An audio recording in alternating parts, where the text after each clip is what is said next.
大家好，我是曹伟东。最近俄罗斯宣布把它这个最后一艘台风级的战略导弹核潜艇进行了退役。台风级的战略导弹核潜艇啊，是世界上最大的核潜艇，因为按照俄罗斯的说法，它的水下的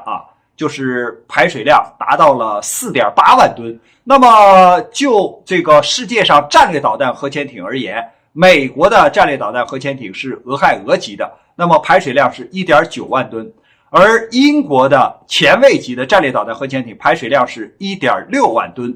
那么这个我们看，因为俄罗斯的这个战略导弹核潜艇它主要是和西方比拼的那主要是和美国或者是英国包括法国那我们看只有就是2艘半的就是这个俄亥俄级的战略导弹核潜艇的体量才能相当于一艘台风级。那么要有3艘就是英国的前卫级的战略导弹核潜艇的体量才能相当于一艘台风级的。那么当时呢是苏联时期建造好了这种世界上最大的战略导弹核潜艇，它有20个发射孔。那么按照当时苏联的这个计算呢，就是说这20个发射孔里边的这个战略导弹它都是多弹头的。那么如果在半个小时之内相继的发射，可以毁灭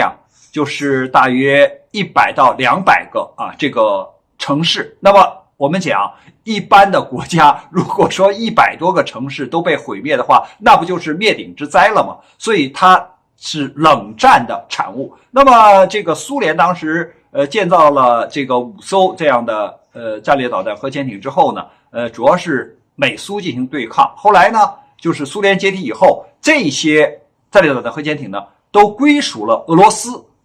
那么随着时间的推移它是在逐步淘汰的那剩下了最后一艘台风级的这个战略导弹核潜艇，实际上它并不担任就是核打击的这种任务，而是作为一个发射的平台，就是试验各种新型的这种战略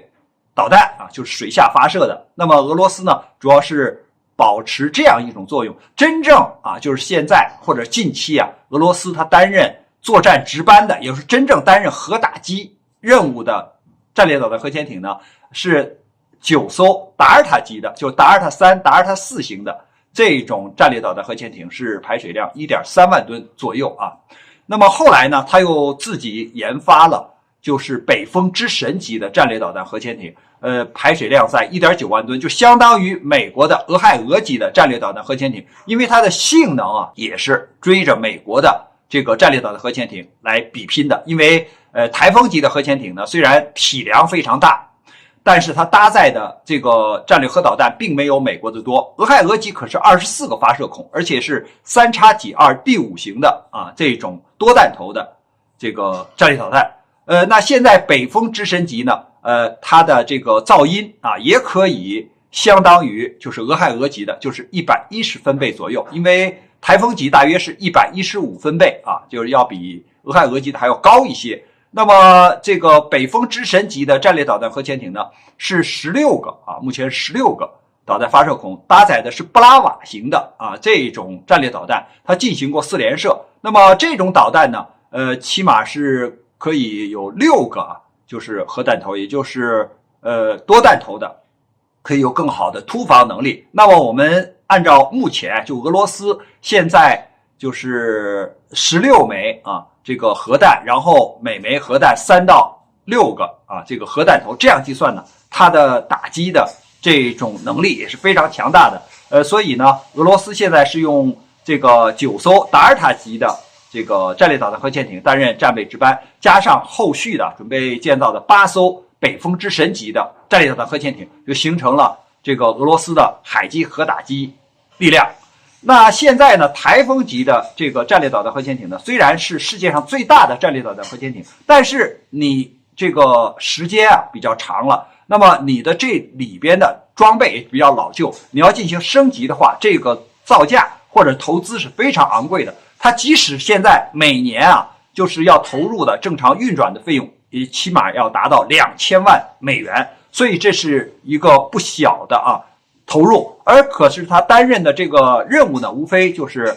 试验用的发射平台。所以你要是如果再把它改进的话，你就升级的话，那投资量还非常大。而且你现在只有这么一艘啊，你一艘的话，你的这个备品备件、你的维修、你的训练啊，这个完全是单独的。所以呢，他现在考虑到这种消费比，所以把它给淘汰掉了。那主要担任这个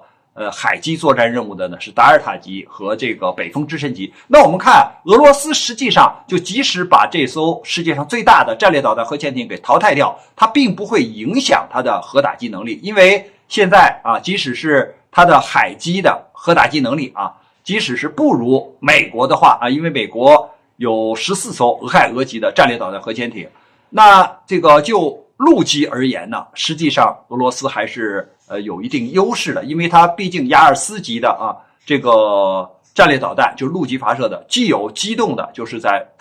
这个车载的可以机动灵活的发射的，还有就是这个发射井发射的。况且它现在呢又有萨尔马特这种更大的陆基发射的这种洲际导弹，所以它既有海基又有陆基。当然它现在也在加紧的生产就是图160M 这样的战略轰炸机，所以它还保持着3位一体的核打击能力。只是出于呢就是如果继续保留这艘就是台风级的战略导弹核潜艇，投入资金非常多，而发挥的作用呢是有限的。那么在当前的就是这个国际局势和俄罗斯的这种国防经费的保障情况下权衡之后呢，还是把这艘世界上最大的战略导弹核潜艇进行了淘汰。关于这个话题呢，我们今天先聊到这儿，感谢大家观看本节目，我们下期节目再见。